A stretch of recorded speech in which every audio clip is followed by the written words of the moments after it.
voyez, regardez le disque. Je n'ai pas plus grand, hein. Ça n'existe pas plus grand. C'est les plus grands disques qui peuvent exister. Voici presque 40 ans que Patrick Villain collectionne un objet d'un autre temps, le phonographe. Il donne, hein. Ancêtre de nos chaînes et filles baladeurs et autres lecteurs, à l'époque enregistrer était de l'ordre de la magie. Les premiers sons ont été enregistrés sur une feuille d'étain. Et après la feuille d'étain, ils ont donc fait le phonographe à cylindre, à rouleau, qui était enregistré à l'époque. Voilà.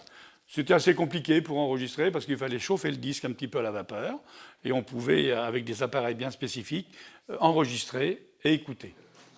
Tous les objets ici fonctionnent mécaniquement. Le premier enregistrement a été effectué en 1880. Charles Cros a inventé l'objet, mais c'est l'ingénieur Thomas Edison qui déposa le brevet. Les foyers donc les plus aisés pouvaient s'offrir à l'époque un concert à domicile.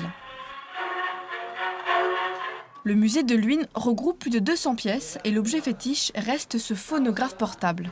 Mon MP4, le voici, le MP4, mécanisme suisse, c'est suisse, c'est-à-dire que tout se plie et on peut le mettre dans la poche.